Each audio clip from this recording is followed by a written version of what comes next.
Alright, ladies and gentlemen, welcome back to another video.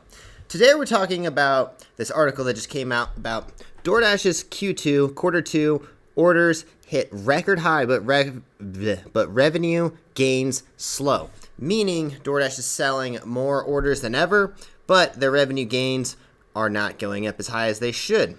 Which is weird because they're cutting pay from drivers, they're getting all this new revenue coming in, and yet their revenue is slowing down. This doesn't really make any sense, but I was looking at their each quarter basically for the last 3 years. It goes up and up and up, and it's basically just been going up.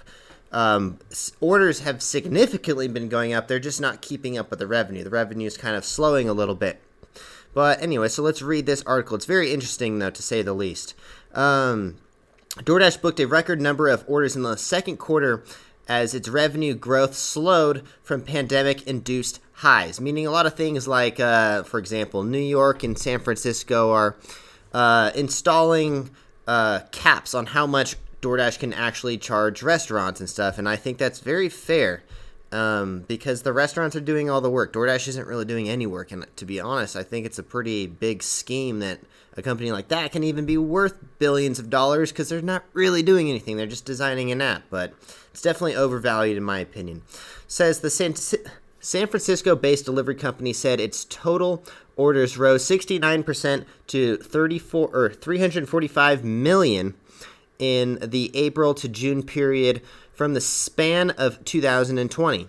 So they just put in their quarter 2 earnings basically. So whenever you have a business, you have to report every single quarter how much you guys earn and stuff.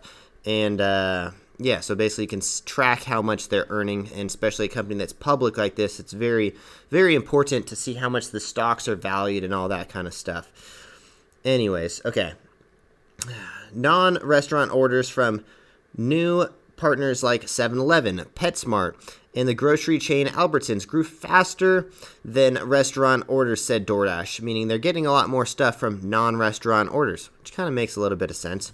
DoorDash's revenue was up 83% to $1.24 billion, surpassing Wall Street's expectations. Analysts polled by FactSet had forecast revenue of $1.1 billion for the quarter. You know what is great about, what would be great timing right now is a nice big DoorDash strike. So I just feel like it would just be perfect timing for all the Dashers to kind of maybe strike outside the headquarters, let some news people know. I don't know, I'm debating on organizing this kind of strike because clearly they're paying drivers less and less and less, even though their revenue is going up and up and up. Doesn't really quite add up. They're just kind of devaluing the people that are basically running their entire company.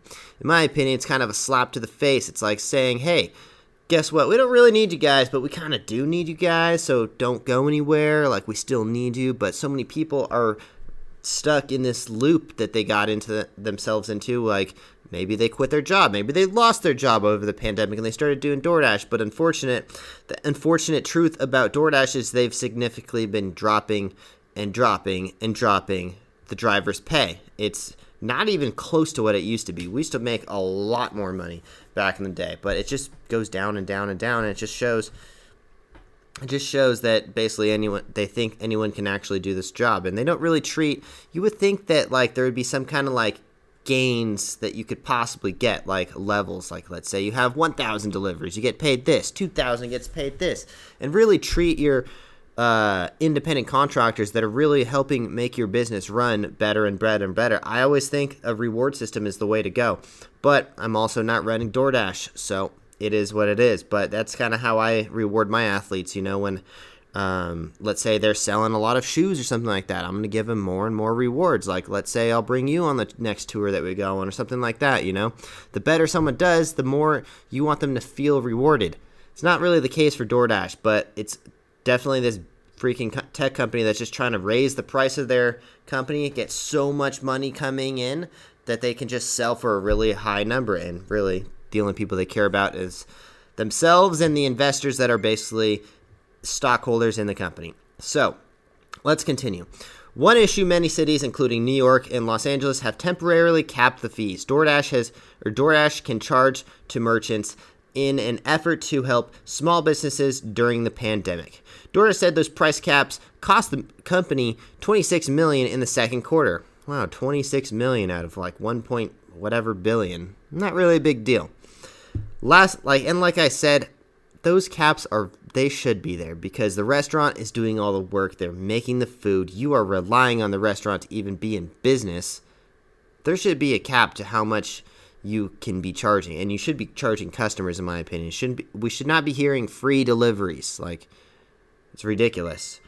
Anyways, I just feel like they're in this gray area where they're getting away with all this kind of stuff, and they really shouldn't be. But in my opinion, they really shouldn't be.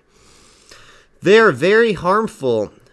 Responding to last month, DoorDash sued the city of San Francisco over its 15% cap fee for deliveries, which was made permanent in June. They're very harmful in the sense that they are hurting the audience they are trying to help. Interesting, says Doordash CEO Tony Zhu. Oh, really, Tony? Really? You selfish son of a... Anyways, let's continue. Said Thursday in a press conference with other investors. DoorDash charges more for delivery in areas with fee caps, which cuts down on orders, he said. You mean you have to actually charge the customers who want this food? Really? Yeah, in other areas like Las Vegas where you get free delivery. See, this is where it just doesn't make sense. It should be parlayed onto the customer who wants the order, in my opinion. It shouldn't be charging the restaurant. The restaurant is giving you an opportunity to make money, in my opinion. Anyways, I don't know. I just don't like how this whole thing is going about anyways. And especially when Tony Zhu is saying something like that. Dude, come on, man. You just lost some respect. All right, let's see. Let's continue. DoorDash reported a net loss of $102 million. $102 million for the quarter as it continued to invest heavily into grow new markets like Japan. So for those of you who are seeing, like, how did they make $1.7 billion or whatever, and they lost $102 million? See, this is how companies work. Like, if you've ever heard Amazon doesn't pay taxes and stuff. If you can continuously reinvest, and like, I'm guilty of this. I do the exact same thing, just on a much smaller scale. If you can just continue to reinvest all of your profits and just grow your business, then you don't have to pay anything in taxes. So with a net loss of $102 million, they're not going to have to pay any taxes for that quarter. It is what it is, but this is how businesses work. And at the same time, they're creating jobs for people, so we can't really be mad. Especially if you're a delivery driver, you can't really be mad because you do have an opportunity to make money whenever you want, and I think it's a very lucrative way of making money. So as much shit as I talk on them, it is what it is. I'm still using the delivery service whenever it's convenient for me. Anyways, DoorDash Chief Financial Officer Prabir Ardekar, I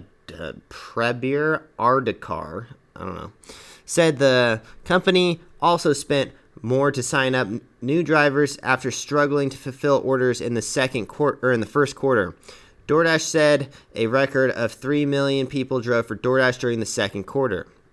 The loss, amounting to 30 cents per share, was far wider than Wall Street's expectations of a 6-cent per share loss.